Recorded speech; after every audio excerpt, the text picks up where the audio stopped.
Open your eyes.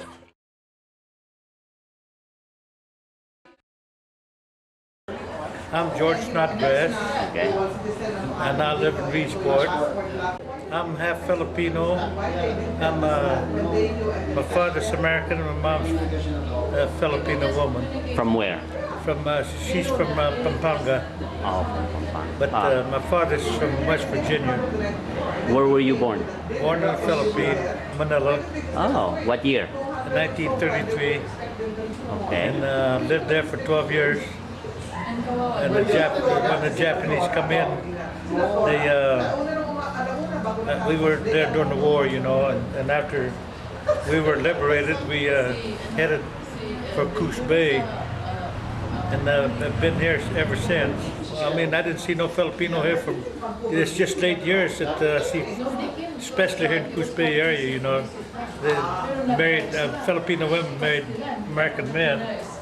And then I started seeing Filipino. Okay.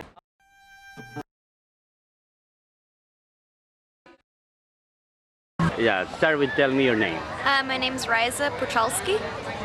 And your parents? My dad's Alan Puchalski and my mom's Jude Balsomo. What's her maiden name? Balsomo. Balsamo, okay. Where is she from? She's from Iloilo City, Philippines. Have you been to the Philippines? Oh yes, I just got back from there a month ago. Oh, okay. Yes. And where were you born? I was born in Iloilo. Do you know their story, how they met? Yeah, my mom and dad were both teaching in Taiwan as English teachers, and they met there. Okay, and do you know what year that was? I think 1987. And you were born in what year? 1990. I see, okay. How did you come over here? I mean...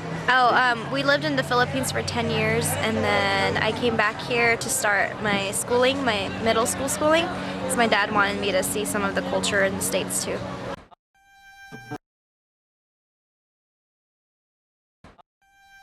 To the U.S. I came to the U.S. as 13 years old. My parents brought me here. We immigrated to Chicago, actually, Chicago. I met my husband in internship training in Grant Hospital in Chicago as a medical technologist. And after we are now married for 27 years, and we moved from Chicago to North Bend, Oregon, Coos Bay, North Bend. Okay. Here we stay, and this is where we are. Okay, and you have kids, right? We have 2 kids, 2 boys, which is... I'm supposed to ask them instead of you, but what do you think they feel about being a product of an interracial marriage? I'm not sure.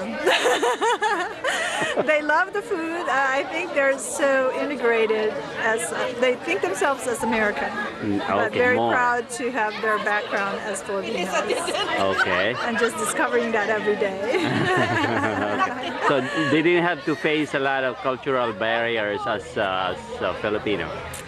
They may have at one point maybe in moving here to North Bend because it's a very white community. Okay. But it's changing now, and the tolerance is better in North Bend and Coos Bay. Okay.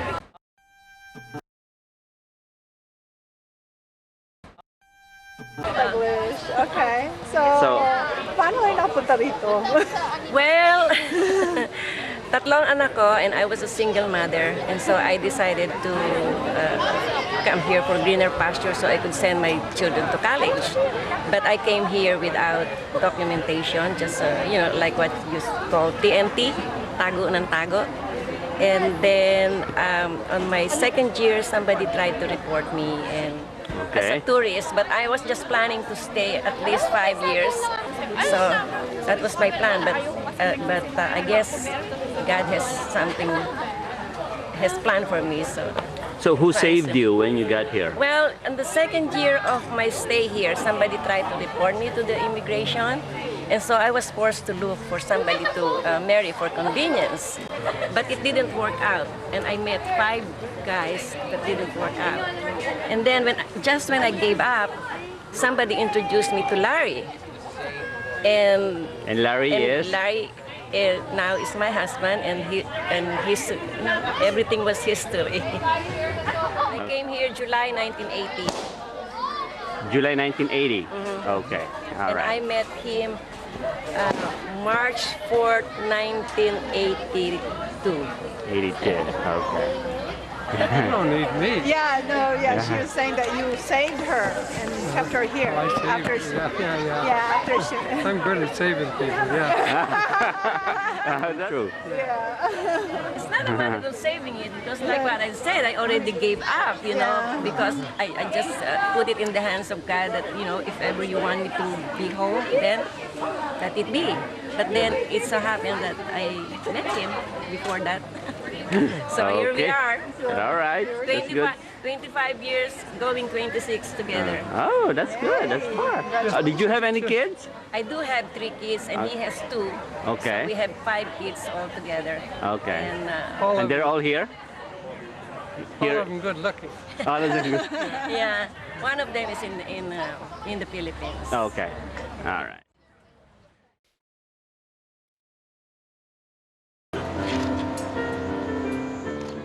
"333 years of Spanish colonization left the Philippines a deeply Catholic nation.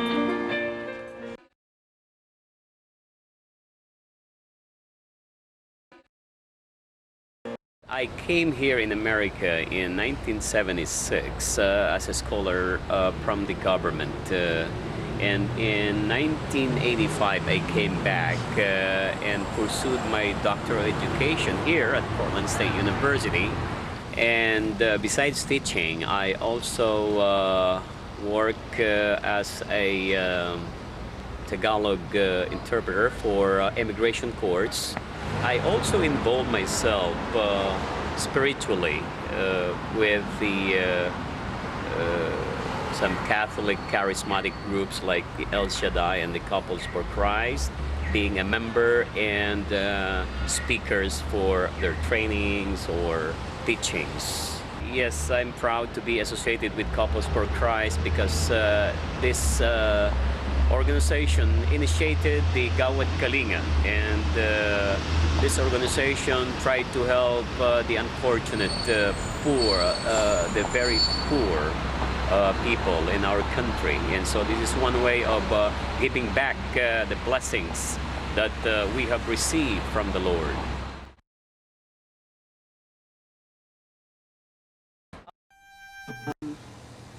I'm actually part of the parish leaders group that Pia and Monette and other ladies, started a few years back.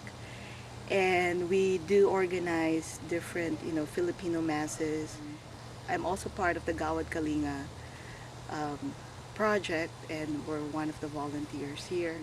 We also have this Dambana project, which was also spearheaded by the parish leaders, and that involved a lot of Filipinos, not only here in Oregon, but around the U.S. and even in the Philippines. I'm Annie Maglalang, and I'm originally from Sampaloc, Manila. My mother is from Rojas City, Capiz, and my father is from Bulacan. So I came here February 14, Valentine's Day. Should I forget?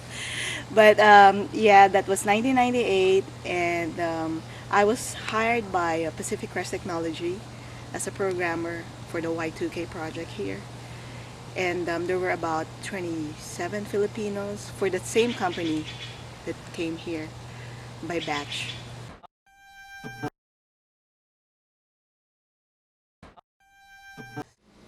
I had been doing the parole project, like teaching to different schools through the Oregon Historical Society. And one time, Pia de Leon asked me if I can teach at their church. When we were cleaning up, she asked me if I can also help in their new project, which is the Dambana at the Portland Grotto. The different figures that they need to put into the Dambana, religious figures. She knew I can sculpt, but I have not sculpted religious images before.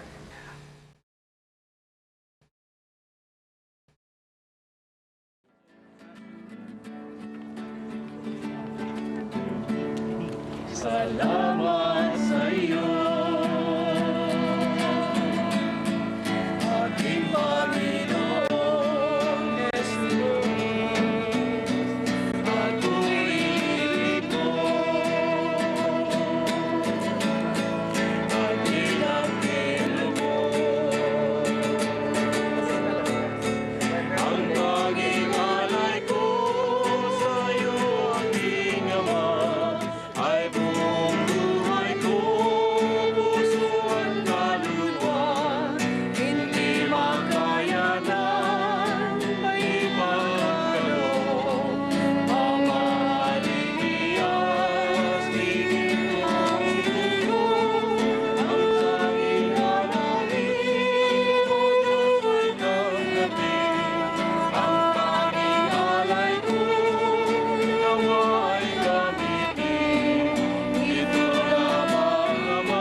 a wonderful celebration for everyone, uniting the Oregon Filipinos, Oregonian, and also Southwest Washington. So we're really thank God for all this grand event that we put together for him.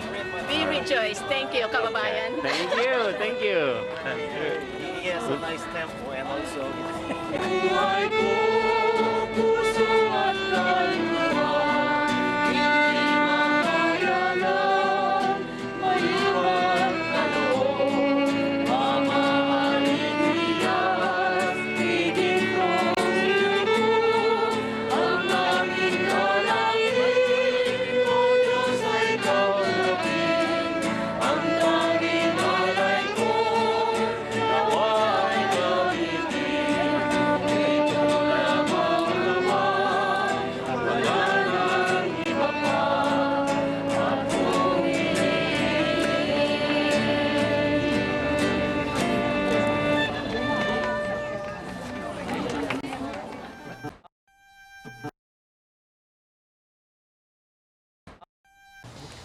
Hi, my name is Miguel Villa. I'm originally from Quezon Province, Lukban.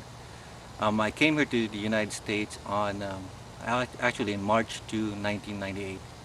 I was part of the group of Filipinos that flew here to basically work on the Y2K problem. And what it is basically is way back when computers were started, professionals in the field failed to anticipate that come year 2000 there will be major miscalculations in terms of date calculations, because not a whole lot of people realize it, but the Y2K issue at that time was a major deal in the IT world. I mean, people talked about it.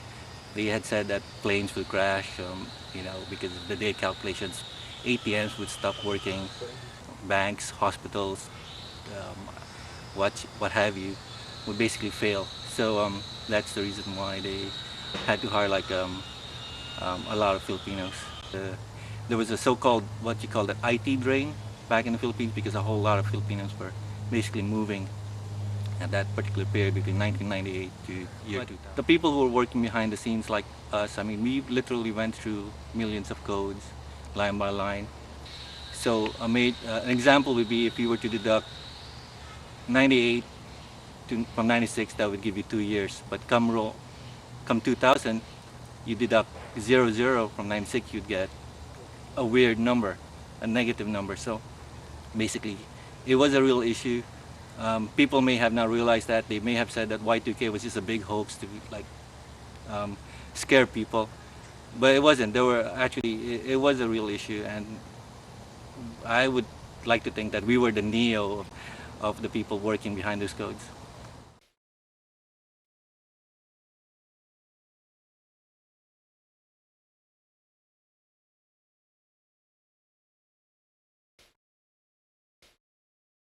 In 1993, I was elected president of the Filipino-American Friendship Club of Oregon. Our children were all done with college, and so I was able to focus on our club. And one of my goals was to get acquainted with the other Phil-Am organizations and give each other a copy of the yearly activities. And among those, we choose one where we want the cooperation of all the other clubs. This year we celebrate the 10th anniversary of CFAA, and that means that we've existed for about 10 years. Actually, all the talking, all the background moves, I guess, for this organization probably occurred even before 10 years ago. I guess from those initial conversations, there was a sense that there needs to be some structure in order to operate as the council of the Filipino-American community in the area. And so I think that's how CFAA was born. That even before the president, Medi had convened a presidential group of all the leaders in the Portland, Beaverton, Salem area, this was very helpful when I established PACO, because I didn't have to go very far. I went to Salem, and already there was the group there. The presidential group had been converged by Efraim Rojas. I went down to Roseburg and to Medford to get those people to join PACO, so that it was very helpful with that presidential group. Andy Collias Dean invited me to attend a PACO meeting and listen to Susan Plus of the U of O present a proposal to create a Cory Aquino Endowment Professorial Chair at the University of Oregon. That was the start of the twice a month meeting at our house. Would come and we'd brainstorm on how we could raise $3 million for the endowment fund. And then I've been going to these meetings at Medi Sakiton's house, and that is where I met. I think I like CFAA because it is a council that, in my mind, it will unite all the associations, Filipino-American associations statewide. Imagine if all the Filipino associations statewide will unite. In 1995, Jaime Lim called me up, and he told me about that the state government was forming an Asian Affairs Commission and that I should apply. I don't know where he got my name, but I told him, I will if you back me up 100%. And he said yes. Anyway, Governor Kitz Haber appointed me, and this was confirmed by the state. And the government side wanted the Asian Affairs to help the Oregon Economic Department to promote trade and expand the economy. And Susan Plus, the Assistant Vice Provost for International Studies at the U of O, requested an audience with PACO to introduce the idea of a professional chair in Cory Aquino's name. Medi Sakiton accepted leadership of this project with regular monthly meetings at her home. All efforts to come up with the $3 million failed, and so we said, why not sponsor a student and give a scholarship to someone who can study about Asian studies, emphasis on the Philippines. And this would entail only $30,000, and we said, oh, okay, it's attainable, but that still did not pan out. Okay, from what I recollect, now there were several, it started with something else before CFA, but we finally, after we get established, we make it a CFA. We traveled south to the southern Oregon to request those Filipino associations to join the club. And obviously I cannot do this myself. With the help of Ronald Lim, we were able to come up with the bylaws. And then after a year of studying all the bylaws, we started to make it now a formal association. Our first meeting was in Salem. And since nobody volunteered to become the first president, I did. You recited the story. As I recall, we had several meetings at the Sakiton's place. And then we had that meeting also in sort of a federal form of association. Federation. But we thought it to be sort of autonomous. They have their own ways, they have their own organization, their own decisions only. The CFAA will be an umbrella organization that will be sort of get the cooperation of all, coordination of a coordinative agency for all various organizations in the Filipino communities. It was around this term also when the 501c3 application was getting into its final stage, and I believe that's when it was also approved during my term. However, this was pretty much spearheaded and led by Cynthia Mount, my predecessor. And then in my term, that's when it just got approved through the state of Oregon. That was the first accomplishment of CFAA. It became a tax exempt during my leadership. Okay. And second, we were successful in sponsoring the UPCC concert. This umbrella organization logo, it was the result of all the different logos that were submitted by several people, ideas. Umbrella just kept popping up to my head, and the way we were calling our association as the umbrella organization, that's the reason I come up with that design. The best way to contact the Filipino community is through the unorganized organizations such as this Council of the Filipino American Associations.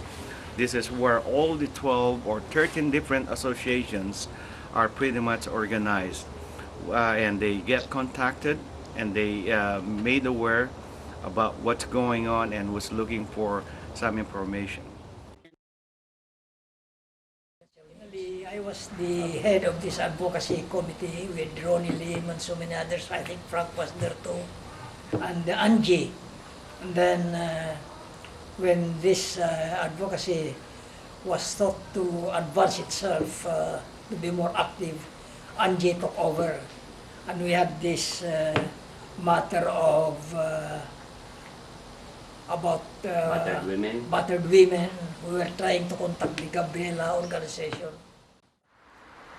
The advocacy committee was started because we felt that the council was not addressing issues that would crop up every now and then that were of great interest to us. For instance, the children being abused in the Philippines. We didn't even have a voice. It seems like the Filipino community didn't have a voice. There had been other issues like the veterans,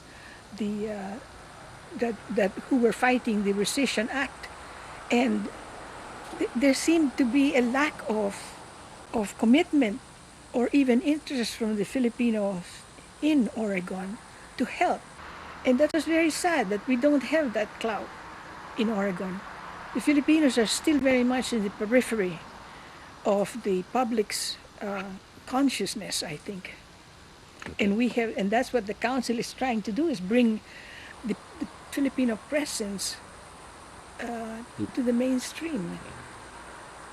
And we can't just do this by cultural affairs like dances and theater. We have to take part in the political happenings. And even though Filipinos mainly do not like to be involved in politics, they have to be made to understand that this is a very, very important and significant part of their lives, of our lives. During my term, we had several meetings from the south to the north, up to southwest Washington. During the last we had 2 conventions then in Corvallis. Oh, Corvallis, yes.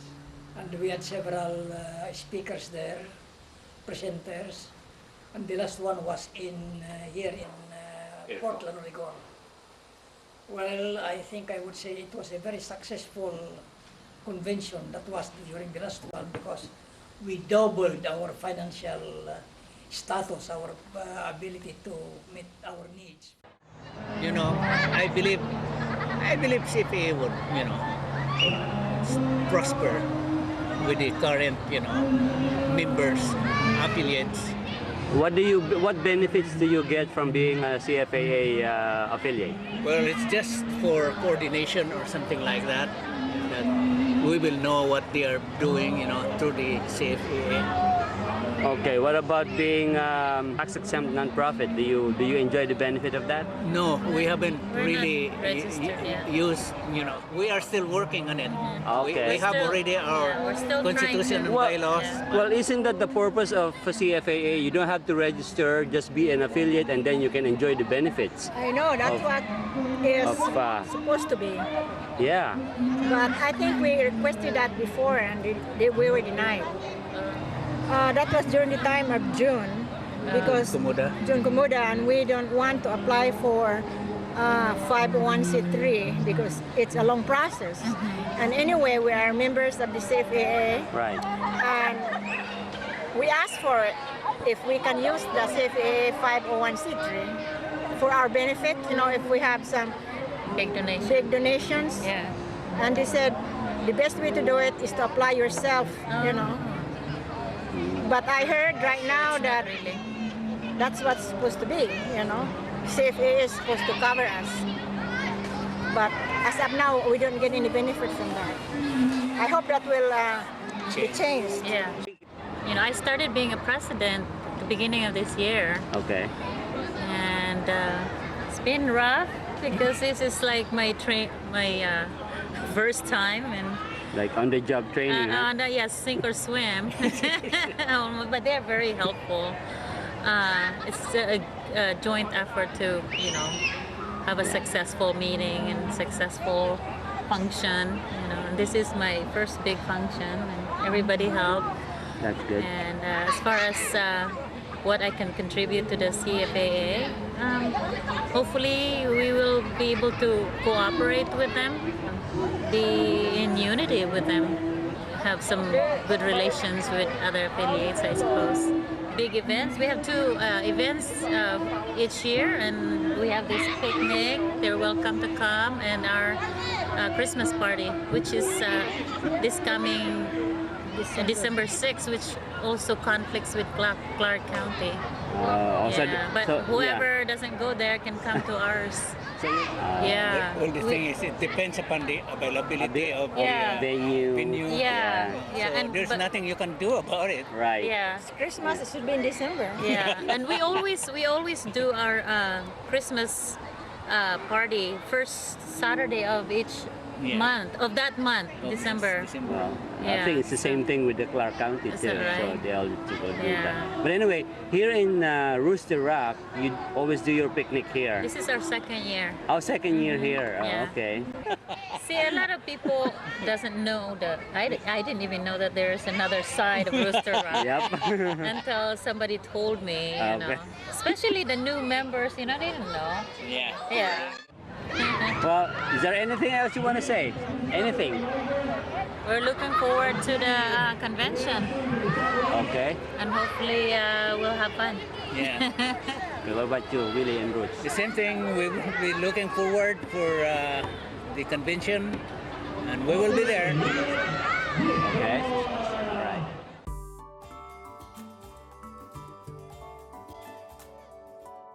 So I see CFAA as a table where the people, the community comes together and talk with each other. And the people who are in this council are folks who have a seat on the table. So that's how I see it. I don't see it so much as what can CFA do for you, to paraphrase American president, is not so much what CFA can do for you, but what can you do for the community, and hopefully that is through CFAA.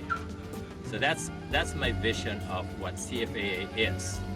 And again, the audience is inclusive, not exclusive. The audience is the entire community, even those who we haven't reached yet in the state of Oregon and in Southwest Washington. Yet it's a vibrant community that's growing immensely, and CFAA as an organization has an opportunity to make sure that this growing population stays united, keep itself communicating with each other rather than breaking up into little factions. Communication is the main thing, to my mind. CFAA is basically a communication tool which allows the various groups within this community to be aware of the other groups and be in communication with the other.